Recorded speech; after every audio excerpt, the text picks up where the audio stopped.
কলস, বোতল কিংবা বালতি, যার যা আছে তাই নিয়ে ছুটছেন। গন্তব্য পানির পাম্প। দীর্ঘ পথ আর দীর্ঘ লাইনে দাঁড়িয়ে করতে হয় পানির জন্য যুদ্ধ। রাজধানীর ত্রিমোহনী এলাকার এটি প্রতিদিনের চিত্র। এলাকায় ৩টি পানির পাম্প থাকলেও 2টি থেকে আসে ময়লা পানি, ভরসা কেবল একটি। তাই এর সামনে পানি সংগ্রহে প্রতিনিয়ত চলে এই যুদ্ধ। পানির অপর নাম জীবন হলেও এই এলাকার মানুষের জন্য পানি বিভিন্ন রকমের রোগের কারণ। এখানকার মানুষ অনেকেই হয়তো ভুলতে বসেছেন পানির আসল রং কিংবা স্বাদ।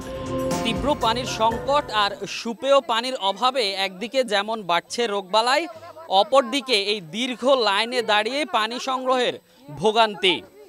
ঠিক কিভাবে মিলবে এই সমস্যার সমাধান, তার কোনো নেই সহজ উত্তর।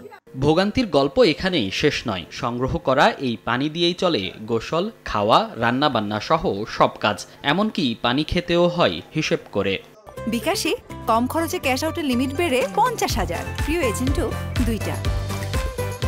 এত তো পানি লাগে সংসারের মধ্যে, এই টানা হিসা করতে করতে আমরা কিছু পানি খাই, কিছু না খাই, কমায় কমায় খাই। পানি কি কমায় খাওয়ানোর জিনিস? প্রথম যখন এই পাম্প ছাড়ছে তখন ভাত রাঁধছে, আমরা তো জানি না, ভাত একটা কয়লার মতো কালো হয়েছে, খাইতে পারিনি। আঙ্গর কি এই পানি খাওয়াই মারবো নাকি বালা পানি আঙ্গরে দিব? আমরা এই পানি খাই আমগর মরণের দশা।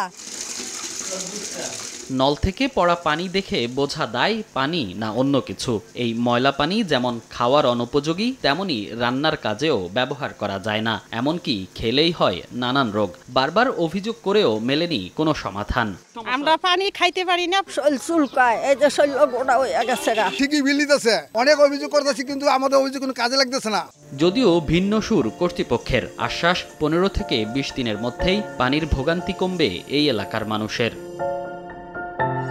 এই প্রবলেমটা আমি জানি, দেখেন আয়রন ওয়াল প্ল্যান্ট বসানোর জন্য অলরেডি কাজ চলতেছে। কতদিনের মধ্যে সমাধান হতে পারে? এটা তো নাকি দীর্ঘদিনের সমস্যা বলছেন। আয়রনটা দীর্ঘদিনের সমস্যা। আমরা প্ল্যান্টের কাজ অলরেডি চলতেছে, ভেসেলগুলো রেডি হচ্ছে, হয়তো আমাদের 15-20 দিনের ভিতরে ইনশাআল্লাহ বসে যাবে।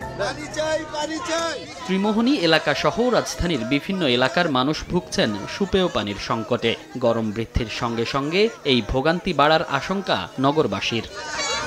মনির হোসাইন, সময় সংবাদ, ঢাকা।